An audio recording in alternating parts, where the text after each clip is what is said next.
The first weekend of official events for the 2025-2026 Pokemon Championship Series have concluded with the results of both the Frankfurt Regional Championships and Monterey Regional Championships being in. While Frankfurt concluded their stream with Emmanuel Berganti taking home the gold, Monterey didn't have an official stream. Down in Mexico, Stefan Mott was busy winning the whole event with a super anti-meta team that included not only Sylveon and Garganacl, but even Scyther of all Pokemon. Scyther is a Gen 1 bug flying type that hasn't been competitively relevant for a very long time, and despite this, Stefan used it as an anti-meta pick to win the entire event. Luckily, I happen to be friends with Stefan, so today we'll be able to speak with him about his team, and he'll be talking us through why he chose to run this Gen 1 bug of all Pokemon. If you enjoy, be sure to like, subscribe, and check out the Patreon, of course, but you can also hype the video. It helps me out a ton. Let's begin. All right, we are here with my good friend Pengy, Stefan Mott. Now, Stefan owed me a favor. He's the Monterey Regional Champion. One with a Scyther, if you haven't heard, but Stefan owes me a favor here because we once went on a double date so bad it ended my relationship. So that's why he's able to hop on here and do a little interview with me regarding his run at Monterey Regionals. Because if you didn't know, Monterey Regionals was not streamed. Best you can get is some recordings from the crowd, and I want him to tell his war story and just answer one very simple question: what the heck? That's it. Anyways, want to say hi? Hi everybody. I'm happy to be here, and we're going to talk about Scyther and other weird things today. It's going to be a great time. Epic. All right, so we have a few things to go over. First of all, we should really just start with your team. Like, the whole Scyther thing is kind of getting misconstrued on Twitter. I'm on your side with this. I'm very much I think Karen was meant to be a quote for the casual players going through the game, like, hey, maybe you should try to win with Wooper. Wouldn't that be cool? Cool little challenge run. And not necessarily like actual genuine advice for regional tournaments. You got hit immediately with the, wow, you're kind of like Sage in Park, but with a Scyther. So we're gonna begin with the basic question. You already said on Twitter that like Scyther is not one of your favorite Pokemon, which is like him. Yeah, I was gonna say like that's a bad opinion, guy. But like, he's like top 15 in Gen 1. He makes like the top 10%. Oh, of course. I like him. Yeah. The funniest part, the additional context that like you might know and a bunch of my friends know, but like, I think I might be not the single, but like one of the bigger haters of the whole I'm gonna try to win with like funny mons. Which is hilarious because you do it all the time. I know, but like that's kind of why I hate it so much, because like I don't, because like I never set out to use a weird Pokemon because it's weird. I only ever build teams that I think are the best teams to win. And like I look at the game a little bit differently, and I like have a different process, so sometimes that leads me into places that other people don't go, and that's cool. And I really love and I appreciate that people like my teams and that they think I'm cool. But I hate so much that I'm becoming slowly this poster child of like, see, this guy wins with his favorites. I'm like, no, I don't. No. Like, okay, but like Garg is like cool, and I love him, and Dengo is my favorite. But like, all of these Pokemon are here, and we can cover why. Like, all of these Pokemon are here for specific reasons. Sylveon is my wife's favorite Pokemon. Wife buff, haha. It is there as a matchup check to King Gambit. Like, it's not there because it's really cool that I got to bring Sylveon to a tournament. I'm so happy when I get to use Pokemon that I like. But it's so funny that, like, immediately after Scyther won a regional, kind of went viral on socials, people are like, wow, see, like, if this guy can win with his favorites, then I can too. And I'm like, no, you probably can't, because I saw your team and it has a Doug trio on it. Like, let's stop this. Peggy, I want to let you know that I completely agree with you, but I agree with you in the way that's cool and interesting, but you're saying it in the way that, like, you would tell a kid at the mall that the mall Santa is not the real Santa, and that the real Santa's somewhere else, trust. But that one's not him. I wasn't gonna say, also, we can't discount the wife buff. The wife buff is crazy. Like, Sylveon, come on, power love. All right. Can I be real with you? So, like, I won game 1 of finals because Rose the Sylveon Rose the living legend, the Sylveon crit the setup Volcarona. Oh my god, that's so heat. All right, let's get to the brass tacks of things. So what does Scyther do on this team? All of it. All of it? It does all of it. Like, I want to just, like... I know one thing it does. I know one thing. I see dual wing beat. Yeah. I know what that does. So the main reason I brought Scyther initially, I spent like 7 hours over the course of 2 days, 7 consecutive Pokemon VDC hours, staring at the builder, sorted by BST, just scrolling, looking at move pools, looking at calcs, finding absolutely nothing that covered all of the things that I needed that to cover. The super obvious one, like, the team struggles with Annihilate, with Taunt Final Gambit Annihilate, and to a lesser degree with Mouse Ape. So, like, I wanted something that did well into that, but specifically, I needed that slot to also not lose to Sneasler and Didi, not lose to, like Sinistcha stuff. Like, I needed it to check an extremely random amount of things. Like, just a really, like, this. And if I don't check one of those things, I suddenly have, like, a really bad borderline auto loss matchup into something. And then I also needed the Mon to be fast enough to be part of my fast mode. So it replaced a Sneasler, and the Sneasler was a huge part of the team. It was a really, really important piece because of how it was part of the fast mode, along with, like, Ninetales, Golden Go. So I was looking for all of these things, and it wasn't even... The Sylveon slot was a little bit more funny, but, like, I went through a lot of different Mons for the Sylveon slot. The Scyther slot, I didn't go through very many Mons at all because I just couldn't find anything. I just kept looking and not finding a single Pokemon that did what I needed it to do. It was, like, we weren't even throwing out ideas. I was just like, maybe we have to pivot. Like, I can't solve it.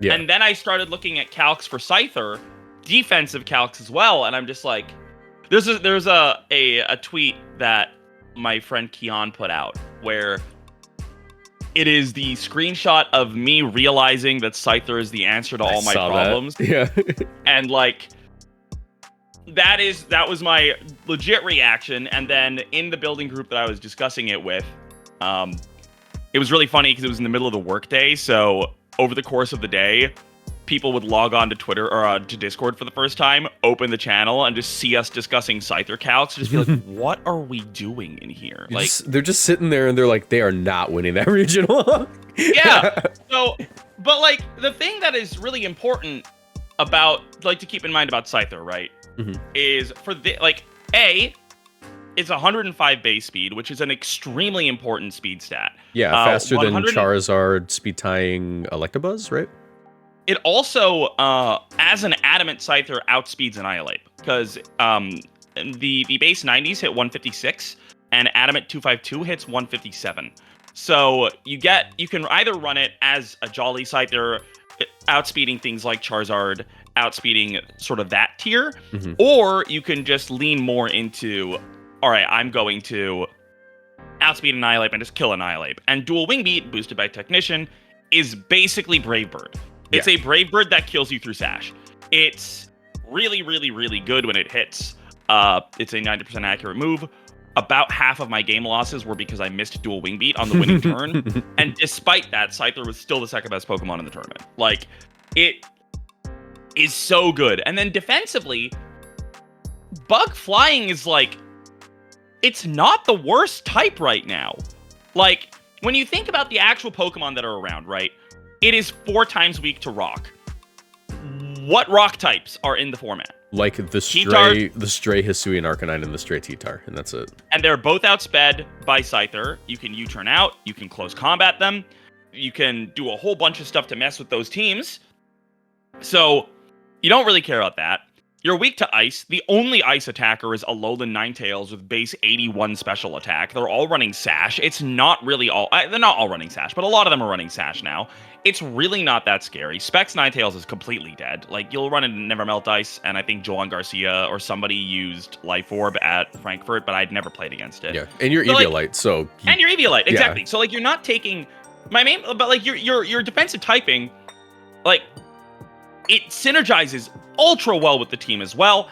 I have 3 weaknesses to ground. Having a ground immunity is a really, really good switch-in. Having a 4 times resist to fighting in a format where fighting is really, really common is super, super good. I can do things like swap out Incineror into Scyther in front of an Ursaluna, or and it creates a really, really good defensive type chart into certain matchups as well. So if you look at like the P2 Ursa stuff, for example, if you have an Ursaluna on the field, you have no safe play. Every single play is a 50-50 of some kind, because, like, yeah, you can click Headlong Rush into the Incin to also cover the Golden Ghost switch in, but if I switch in Scyther, you just whiff. You could click Facade to cover the Scyther switch in, but if I switch in Golden Go, you just whiff. Like, there's so many... Exactly. Like, there's so many things that Scyther does on a defensive synergy level that are really, really cool. And then finally, you mentioned Eviolite. Just to give you guys an idea of how bulky this thing is, because people look at Bug Flying and they're like, wow, that thing can't live hits. It has 80-80 as its defenses. It's like, it's not as bulky as Porygon 2, but it's not that much weaker than Porygon 2 on the bulk side either. It only has 10 less defense. Like, it's kind of crazy. This thing's really good. I think, like, I think it's a pretty splashable Pokemon right now. It's just really, really good into the meta right now. Somebody on Twitter put out an analysis of Scyther, and they pointed out, they took the graphic of the top 12 Pokemon from Phase 1 of Frankfurt, and they're like, yeah, Scyther hits 10 of these for super effective damage.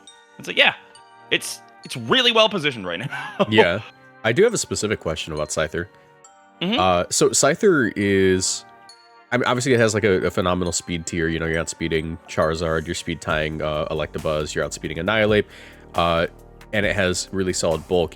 The thing that I'm actually really curious about your specific Scyther is that you opted to go for close combat and U-turn rather than, I don't know, like some non-switching bug move. I don't even know what you would run on this thing. I don't even know if it still gets Bug Bite.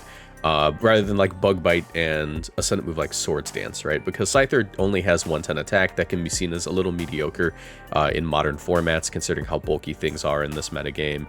You know, even like Rillaboom probably maybe lives a dual wing beat here or there. My question... Oh, yeah, you have Technician. My bad, you have Technician. My question is, why close combat over some kind of setup move? Because it seems like the team is... basically 0 setup, which is kind of rare in Reg H. Like, you usually have at least one sort of setup mon. There's really no reason for the team to set up. The team is built around chip damage, so like setting up to one-shot stuff doesn't really matter. You only really need to one-shot specific things, and close combat allows you to do that. So like, the mouse holds are all max speed.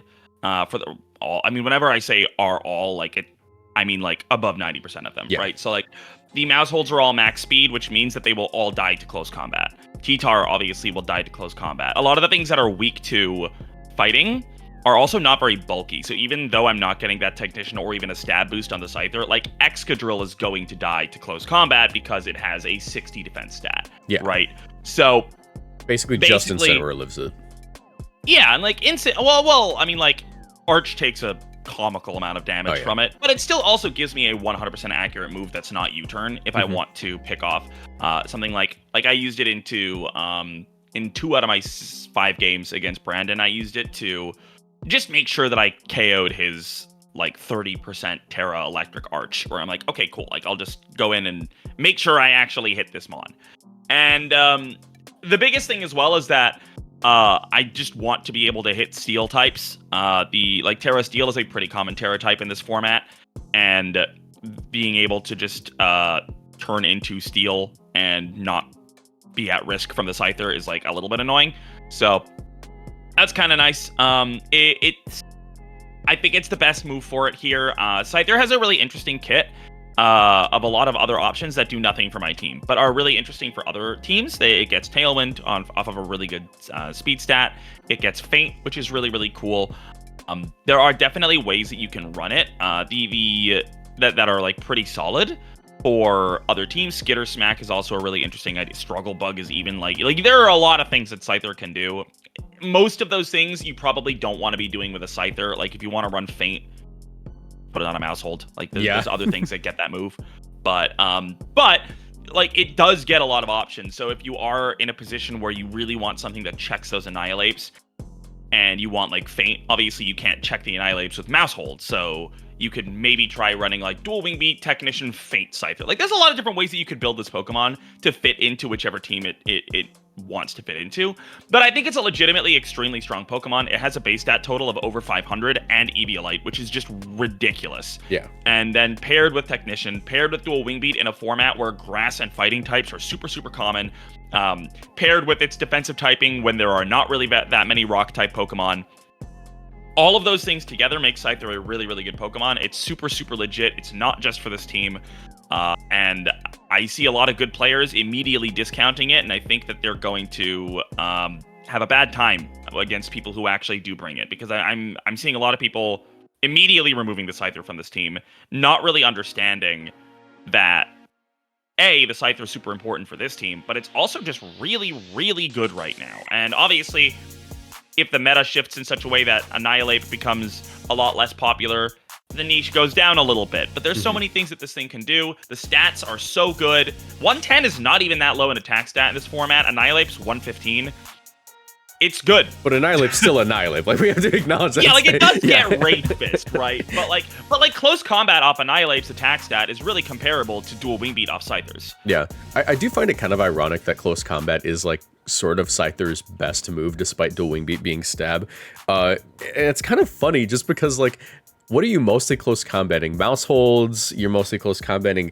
I mean, Sand's pretty popular right now. You're basically forcing a Terra into the T-Tar, which is really goofy, because you're kind of having like a Mexican standoff where it's like, am I gonna Terra? Are you gonna Terra? I might Terra Steel and close combat you. You might Terra flying and, you know, not protect, you know? Like, there's so many weird interactions, but it's very fun. I will point out that this team, I've known you for years at this point, and I'm familiar with a lot of your teams because we'll talk between rounds and discuss here and there. I remember at Sacramento, you also had Assault Vest Incineror and Moringa Berry Garganacl. My question is, what about the Moringa Berry? I mean, the Incineror is different now. You're not running Drain Punch anymore. I thought you were cooking when you were running Drain Punch on it, but the Moringa Berry on the Garganacl, like, what made you want to bring that back for this regional? It's broken.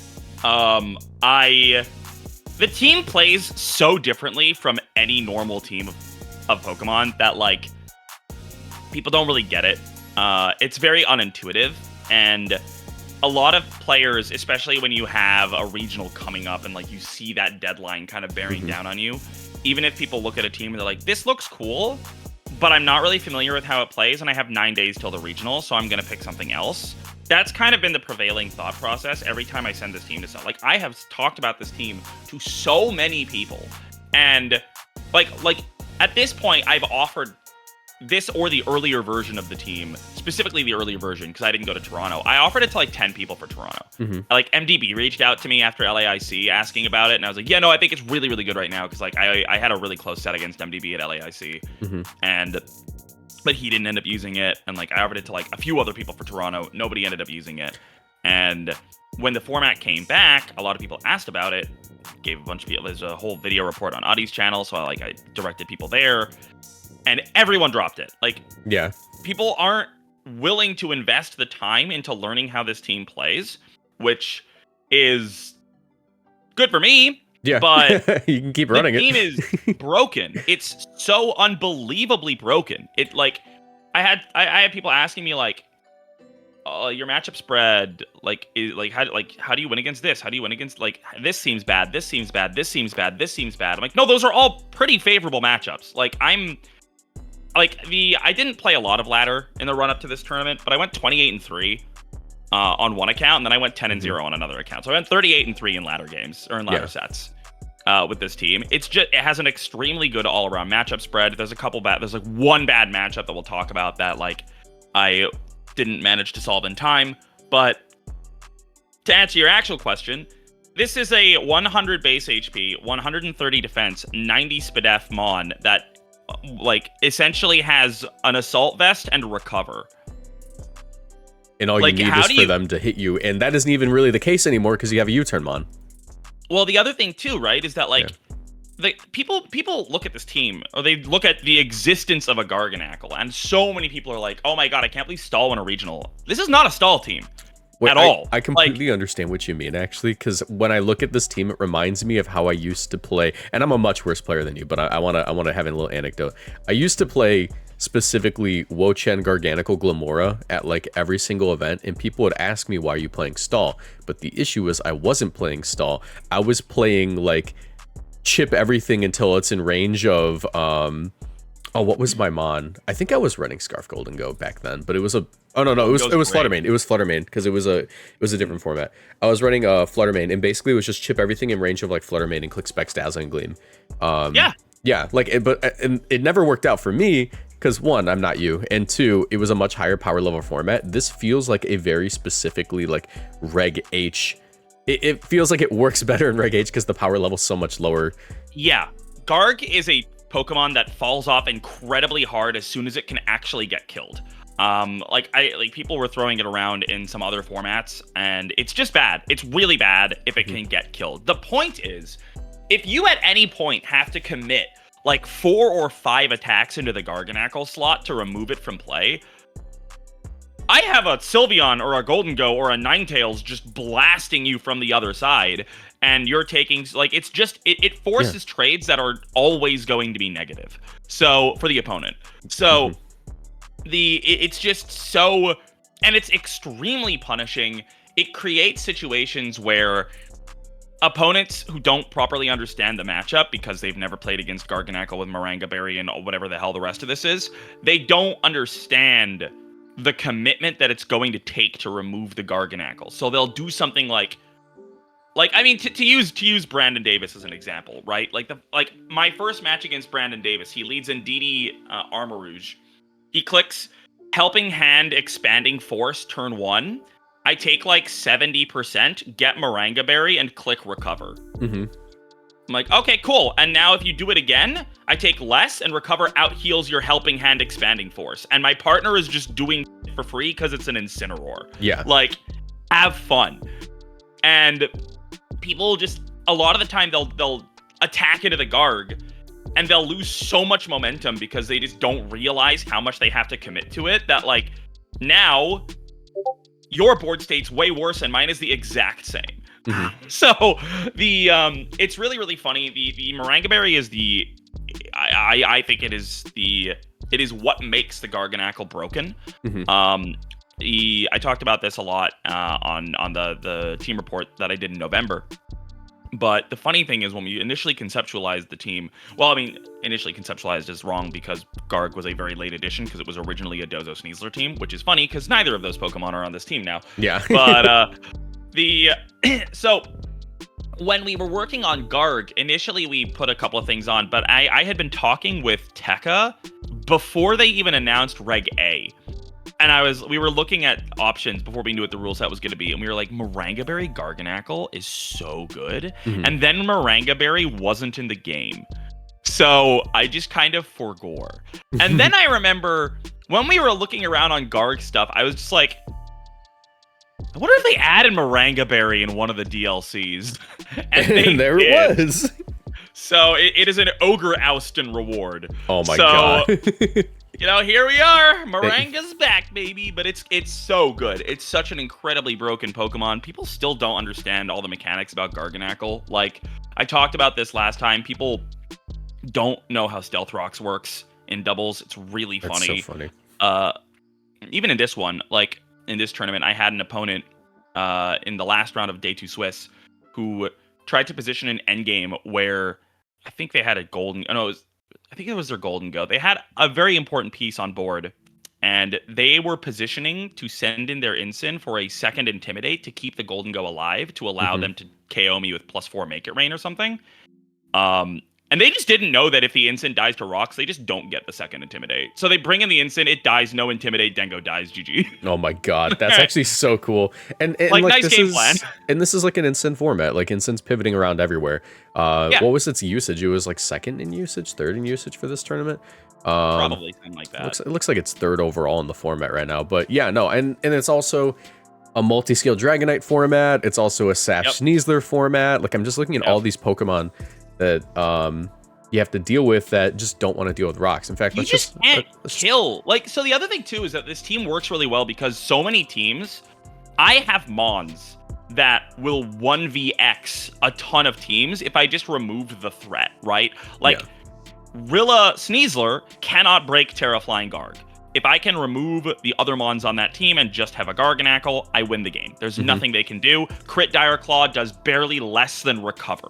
So, like, and I'm immune to status because I'm a Garganacl. So, like, there's nothing they can do to win the game from that position. So I can look at these matchups and be like, okay, if I remove X, like the Dango teams, if I remove the Dango, I win. Like, you cannot break the Garg anymore. There's nothing you can do. I win the game. That is Garg's greatest strength, is just walling out half the format and only losing to a few specific Pokemon. So I actually played Len on a side stream, but this is like one of the few matches that was not recorded, which I'm really sad about, because Len was running Len shit. He was running sub-lefties Garchomp. So I just killed everything else and then timer stalled him with Garg every game. Because he can't kill, like, Dragon Claw's hitting me for like 60 damage. Like, you literally can't kill me. Crits do less than recover. Like, there's no amount of crits that's gonna win you this game. Yeah, and like even it's so funny. Golden Go, like, if you Terra Flying, that first Make It Rain's gonna hurt. Even from like Specs Golden Go, right? Like, you're gonna live if you Terra Flying because you're Garganacl, right? And then you get the Moringa Berry. You just recover on the first Make It Rain, and now it's like, okay, they're doing negligible damage. Because it's not -1, it's like, what, minus like 2.25 times less because the berry activating and then -1. So crazy. There was a game, it was actually game 3 against Len. Len leaned really, really hard into his Specs, or his Scarf Golden Go, which was good. And there was a turn where, because like, he clicked Make It Rain, he gave me Moringa, and I was at like 75 HP on the Garg. So I protected the next turn. He clicked Make It Rain again. He goes to -2, and he had Corviknight, and I had not Terra'd. But I positioned that because I was like, okay, Len doesn't know his Garg calc super well. He's not going to body press me. He's going to click Make It Rain Brave Bird to try to cover the Terra. So if I protect the Garg, get the Dango to -2, my +1 Garg at 75 HP will survive Make It Rain Brave Bird and recover up. I just lived on 9, recovered, and that's the game. Like, yeah. Nice try. Nothing hits harder than recovering with a Garganacl at red health. Nothing hits harder. Yeah. Trying to think if there's any other specific questions. I mean, like, AV Incineror, Terra Fire. What are you doing? Yeah, so I have a streak. You might be aware of this as somebody who I talk to. I'm currently on a multi-year streak of never bringing a normal Incineroar to a tournament. There's always just some bullshit on the Incineroar set.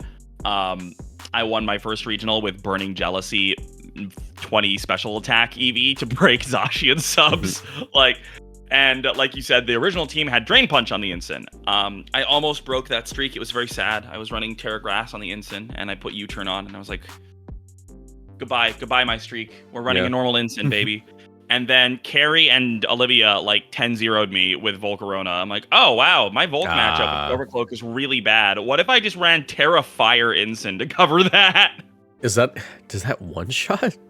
No, but it resists Terra Blast, and it does like 75. So it becomes that whole thing of like, as long as I chip this thing below 75, like, we're fine. Yeah, and you don't have to worry about like Bug Buzz or anything, you know. And the Volk teams don't run Intimidate. Yeah. So it's kind of fine. The funny thing is, the only time I actually Terra'd the Incin was not against Volcarona. I Terra'd it into Justin. It didn't work. I was really behind, and I hard read that he was going to CC my Incin to the Sneasler. So I'm like, what if I just Terra Fire and kill you? And then he did not CC me, and he lived. That's actually because he's really bulky. Yeah, no. I guess I'm understanding the gist of this team. It's Garganacl. I guess there's 2 modes. It's Garganacl everything into ranging Golden Go, or Golden Go and Scyther everything into the point where they can't break Garganacl. Is that the gist? It's like the 2 lines. Well, I mean, there's a lot of different ways to play it. So in finals, I leaned really heavily on Ninetales Sylveon lead. Like, you can just you can bench the Garganacl as well. Like, that's something that a lot of people like don't really respect, that because it is a Garganacl team. The team is built around Garganacl. Yeah, I mean, they have to respect that Garg might come to the game. They have to respect. Yeah. Well, the funny thing is that it's not that they have to respect that so much. It's that they don't respect that it might not. So like, suddenly, like, a good example is like when Brandon led Flamigo or Saluna. Like, if I hard call that and lead Dango Ninetales, the game is over on the spot. Yeah, like, you are dead. Blizzard Make It Rain, goodbye. Exactly. And like Scyther lead could do really well. Like Scyther A-Tails is like a lead that could do really well. Like Golden Go leads occasionally are like Golden Go leads are really good into things that are good into Garganacl. So like Instant Gold leads can be really good. Ninetales Gold leads can be really, really good, where it's like, oh, you're gonna lead your specs Golden Go. I have Scarf Golden Go. Have fun. So there's a lot of different ways that you could play it that fundamentally all kind of lead to the same paths of you can no longer kill Garg and I win, or everything is in range of my spread moves and I win. This team's so real. I really like this. It is maybe my favorite team I've ever built. Yeah, it's giving me like vibes of stuff that I used to like to run. So like I when I saw that you won with Garg, because I'm a big Garg fan. I respect the hell out of Garg. That's like a top 5 mon for me.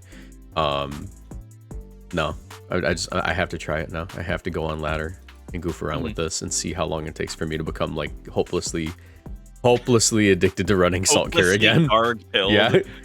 You reach a point where you're like, oh man, clicking that Salt Cure into the Golden Go and watching them have to switch, even though they could take a kill next turn.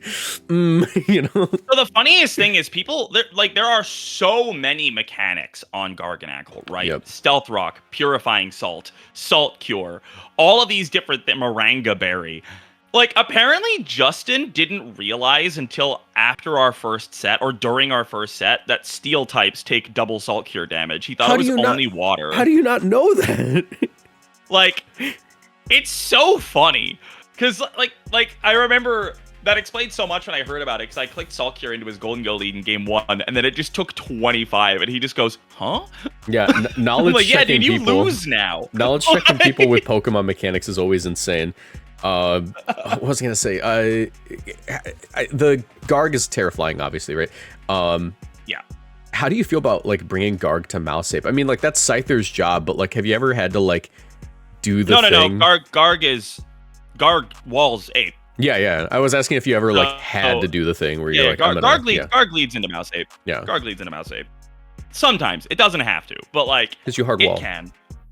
Well, not hard wall, because enough boosts and all of a sudden that Rage Fist hurts. But well, like there was somebody, I think it was my round 2. He actually did really well. I think he went like top 16 or top 32. But like my round 2 guy, he clicked like a +1 250 power Rage Fist into my Garganacl, and I think he just didn't understand. I think he didn't know, and it just did like 50%, and he was really confused. Yeah, because a lot of people don't know that Purifying Salt's like 3 abilities. Yeah, but the funniest part about Purifying Salt, so for those of you who are not aware, it gives the Garganacl a Ghost Resist, but it's not actually a Ghost Resist. It halves the damage. But what that practically means is it does the same thing, except it doesn't tell you in the game, because it doesn't say it's not very effective, because it's not very effective. It's just halving the damage. So people will do that and they'll just be like, what? Why? And a lot of people won't clock it, and they'll just be like, holy shit, this thing must have like 200 base defense. Like, what? So they just won't click anything else into the mon either. It's so funny. Like, I know Marcus Dion obviously knows how Purifying Salt works, but like he clicked Last Respects with like 2 mons KO'd from his Basque Legion into me, and it did like 70 damage. Not percent, just 70 damage. And you just went, huh. That's interesting. And yeah, and a lot of Basque Legion are like Scarf right now, so like they end up locking into a Ghost move, and Garg just endgames because they're also a water type, so you just Salt Cure. Yeah, so like we also considered, or like I was running right up until like 2 days before when I switched it to Sylveon, I was also running Gastrodon in the Sylveon slot, because it was still a bulky Yawn user with spread damage, but it also forced the Basque Legions into no-win positions, where you either lock Water and you lose, or you lock Ghost to kill the Gastro and you lose. Yeah. So one of the things that I think is really important to talk about, and with this team, that really when you get to the highest level of playing this team, it's all about finding. Do you know chess terminology at all? Are you a chess guy? No, not super into chess. All right, you can say it anyways. I'll probably know because I watch a lot of chess videos. Okay, cool. So basically, this team is a lot about identifying and forcing Zugzwang positions. So essentially what that means is Zugzwang is essentially it's a term that refers to when your opponent is forced to make a move that will worsen their board state. So you can find a lot of those positions with this team where, for example, your Incineror is at 24%. I can force a Zugzwang position on the Incineror where I can click Stealth Rocks that turn, which means that the next turn, the Incin is on board, dead to Salt Cure. But if you switch it out, it is also dead to rocks. So, like, you're either leaving Incin on board in a useless position, and it's going to die at the end of the turn, and I can take advantage of that, or you're switching the Incineror out, which is a passive turn, and you're also not saving the Incineror anyway. Yeah. So, you could create a lot of positions like that, or, like, a position where, into Golden Go, like, I have Salt Cure on your Golden Go. You go down to like 20, like sub 25% on the Golden Go, so you're dead to Salt Cure. I have not protected the Garganacl. You're at +4. I could click Protect and you die, or I could click Protect and you switch out the Golden Go and you lose all the boosts and it's as good as dead anyway. So like either way you lose in that position. There is no winning play. So I can identify those kinds of board states that I can play towards, where I can look at a board and be like, okay, cool, so this Mon is currently at this much HP, so if I Salt Cure it and then like hit it with a knockoff, it'll hit it to this much HP, which allows me to do this on the turn following, and then that creates this Zugzwang position where my opponent always loses. Yeah. And it's not the same as a pin, because a pin is like, it doesn't matter what my opponent does, I win the game now. Like, what I like to refer to as like those kinds of positions are my opponent has freedom to choose from a lot of different plays. And I'm not specifically countering that play, I'm ignoring it. Where I'm like, I don't care what this Pokemon does. So another, like, the perfect example is, like, if I click Stealth Rocks and hit a Vivillon to like below 50, like knock off on the Vivillon, I will just leave it on board for the whole game. Because that Vivillon is not threatening anything on me. I can't sleep out of the Garg, it doesn't do any damage to anything on my team, and it's dead to Stealth Rocks if you switch it out. So I'll just leave it there, pretend I'm playing 2v1 until they switch it out. Because switching it out is a bad play because it's passive, and leaving it on board is a bad play because it's not doing anything. So I could just play the other Mon, and that kind of creates the... Like, creating those situations is where you really get the best value out of this team. And it's really, really hard to identify those. I have about 4,000 games with this core, including last year. So, like, that's why I'm able to play the team at that level of comfort. But it's really, really fun because I like looking at the games as sort of puzzles where I'm like, oh, okay, like, interesting. You're at this amount of HP. How can I get you into a position where, like, I can force you to essentially just have to choose which way you're going to die? Yeah. They're playing checkers and you're playing Minecraft. Exactly. I guess my last question is the Marco Silva team. How funny is Garganacl into that? Oh, it's so funny. I played Sly Abby in round 4, I want to say, and she was on Marco Sun. She led with leads that I had never played against before. Got turn 1 extremely right both games, and just got destroyed anyway. It was so funny. And it's like, that's not because she's bad. She is very good. The matchup is just so incredibly favorable. Yeah, like, that, half that team... No, I think it's more than half that team's weak to Stealth Rock. Like... Yeah, and you know what else is funny? People will be like, wow, this team is really weak to Ursaluna. I can bring in my Ursaluna.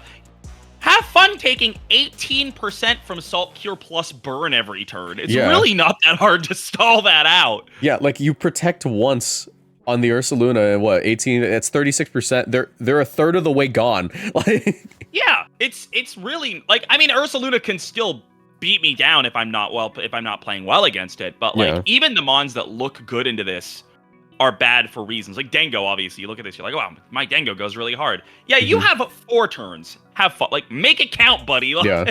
I'm just thinking about Garg into Ursaluna even more and more, and it just gets funnier and funnier because it's like, okay, so you do the first turn Salt Cure, Next turn, you protect, and then they go like, okay, I'm at 36% damage. I need to get it right this turn. He's probably going to Terra Flying, so I'm going to Facade. Nope, resisted. Okay, well, maybe this turn I get it right. Terra, recover, protect. Oh my god, I have like 2 more turns to use this Ursaluna.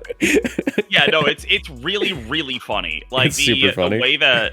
Because people aren't used to playing with a timer on, right? Like, as soon as you create... Like, people will identify those kinds of Zugzwang positions that I'm trying to go for, maybe like a turn early, but it's too late at that point. I'm like, I've already, like, it's done. Like you are it's like people will see the board state right before it happens and go, oh, that's what you were doing. Oh, run, like confirm, bye-bye. Like, just like, man, maybe I can get to this end game where I can just beat down everything in the back and say, oh, my Incineror is in range of Make It Rain. Like, how did that happen? That's the other thing too, right? Where like when I was running the Gastro, the reason I really liked Gastrodon in that Sylveon slot is that Gastrodon did on min roll, the way I had it EV'd, like it did on min roll 25% to Golden Go. So the way I was playing the team was like Muddy Water to Golden Go 25% is Assault Cure Tick. Like that's why I did that, right? Where I'm like, okay, this means that I take away 1 turn from that Golden Go, which creates a board state where you now essentially have to get 3 hard calls right on the Golden Go to win. Yeah. But you don't realize that that's the board state, so you're not making aggressive calls. So you just lose. So, like, people will be like, all right, well, got a nasty plot the Golden Go, and now I'm going to click Make It Rain. I'm like, cool, I recovered the Garg and switched in Incin. You're now +1 and you don't threaten the Garg anymore. Like... This Sylveon really is just that Gastrodon again, now that I look at it, because you have Yawn on the Sylveon, and you have... I've always liked that, the Yawn Stealth Rocks thing, where it's just like, okay, you're going to protect, or you're going to take chip damage, or you're going to... What was it? You can stay in and take chip damage and be asleep, or you can switch out and take chip damage when you come back. You choose. Yeah. So, I mean, it's really good. The Sylveon, like, it is just there to... answer Black Glasses King Gambit. My Black Glasses King Gambit matchup with the Gastrodon was really, really bad. Yeah. That makes sense, because they don't run steel. It was one of those... Yeah, like, it was one of those things where, like, without the Black Glass... There was a while where all of the setup King Gambits were running goggles, and, like, the damage boost from Black Glasses is what makes it really bad. So now that they're all trending back to Black Glasses, it made it really, really difficult for the Gastrodon version. So I was like, all right, I'm just gonna park Sylveon on the team for now. I ran out of time. Sylveon, go. But it's really funny that I get to say that I won a regional with Sylveon when Sylveon is my wife's favorite Pokemon. So like, I'm very, very happy that I ended up accidentally locking Sylveon because I ran out of time. Guys, if you watched it this far into the video, comment down below wife buff. Oh wait, final question. I keep saying final question because you keep giving me more questions of this team, and that just means that you're good at explaining how the team works. It might sound like it makes you bad at explaining how the team works, but it's just that it's like an onion. Like you just peel back another layer. I'm like, okay, well now I have another question about why this layer looks funny. So what was that bad matchup you said you couldn't figure out before the tournament? You said you'd cover it. Covert Cloak Volcarona. Oh, well, that makes sense. Yeah, Covert Cloak Volcarona. I played 2. One of them was in finals. I won, but that's why the Incin is Terra Fire, because I'm like, I need to live Terra Blast, and if I can chip it to 75 and just kill it, it's not good, but like the matchup is playable now. I went like, because initially I played Olivia, and Olivia won like 4 or 5 sets in a row against me on the Gastrodon. And that's when I was like, okay, I can't do this. Like, I played a couple rain sets without Gastrodon, and I was like, okay, cool. I'm winning the rain sets without Gastrodon. I don't need Gastrodon. We're putting Sylveon in that slot. I'm patching King Gambit. We're fine. And then I went into games against Carrie, and Carrie won, like, legitimately 10 sets in a row against me with just Covert Cloak Volcarona Gambit. I'm like, okay, this is really bad. And I was like doomering a little bit, but I'm looking at it and I'm like, all right, Volcarona's not really that high usage right now. Support Volcarona's going up in usage. I don't care about support Volcarona. As like, I just care about basically the carry team, which is what this is. And I'm like, okay, as long as I don't expect for there to be a lot of Covert Cloak Volcaronas. On ladder, a lot of the Covert Cloak Volcarona players are not identifying how to play the matchup in a way that makes it that terrible for me. A lot of people, especially in game 1, the other Volcarona I played, and actually Conseco too, in game 1, they did not lead the Volcarona because they were really scared of the rock type. And I was like, cool, okay, like I can use that against these people to like maybe squeak out game 1 and then like try to win game 2. But then I played against Carrie, and Carrie was just like immediately like, oh, I know the line, and just bodied me over and over and over again. And I was thinking about it, and then I DM'd him a little later, and I was like, hey man, do you think the matchup becomes playable if I go Terra, Fire, Incineror? And he's like, I guess. He's like, it doesn't get worse. No, because I wasn't really Terraing the Incin. Like, it was grass on the first team, but like I have 2 immunities to Spore just on abilities alone. Like, I have so much Amoonguss hate on this team. I don't really need grass. And into the matchups that Amoonguss is on, I'm usually trying to Terra the Garg anyway. So I was like, okay, I'm not Terra grassing. So I switched to Terra Bug, which was better. But I also wasn't really using that very much either. So I'm like, I think I used it like me and my building partner Ethan over like 180 ladder games. I think we Terra'd Incin, Terra Bug 3 times. So I was like, okay, I'm just gonna run Terra Fire. It's fine. Like, we'll make it work. Yeah, that's pretty cool. That makes sense. No, I could see why Covert Cloak Volcarona would actually be like a menace for this team. But yeah, no, I think that's basically all the questions I have. Obviously, you don't want to give out the EVs yet because you're probably still going to be adjusting this team and using it for the next couple of weeks, probably. If it works, I wonder if it works. No, I won a regional. Of course it works. But yeah, anything you want to say before we wrap up here? Just a big shout out to, like, I'll go through my shout outs list. Big shout outs to my pal Ethan, Splatty Daddy, who's been with me the whole way with this team. We've been building together for most of Reg H. And big shout outs as well to young Elmer's Glue, Chase Rumsey, for joining the squad. He's been testing a lot of our new techs and helping to sort of increase the sample size of data and giving his input as well. Shout outs to my wife for just being very, very supportive and for winning me finals with the power of a hyper voice crit and a 2-turn Eon Sleep. Bless. And yeah, I mean, a big shout out to the Mexican community as well, to be honest. They're so cool down there. Like, I mean, the Latin American community in general. I've been to a regional in Brazil. I've been to LAIC a couple times. It's my second time in Monterrey as well.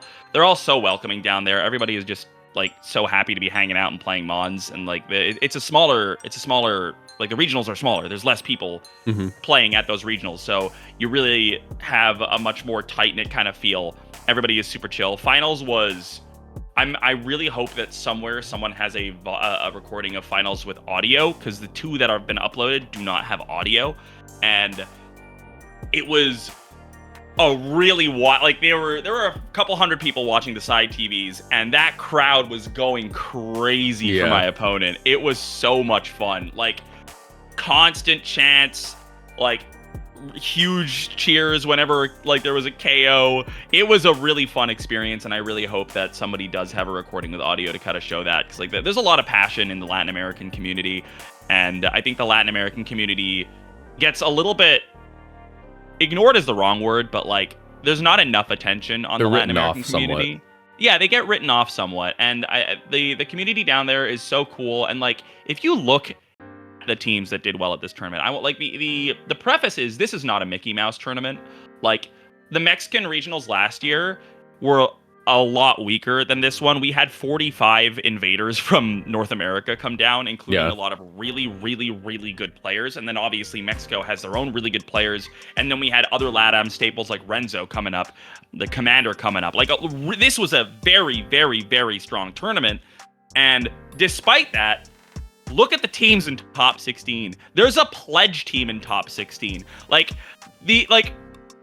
The building in LATAM is so cool, and like I really, really like the way they approach the game down there as well. I think they have a really, really cool community, and I just wanted to highlight that really quick. Yeah, and I mean, like, of course they were going crazy watching, like, because we have a Mexican in finals in a Mexican regional against an American. Of course they're going to be like, hey, hold on, wait, this is our regional.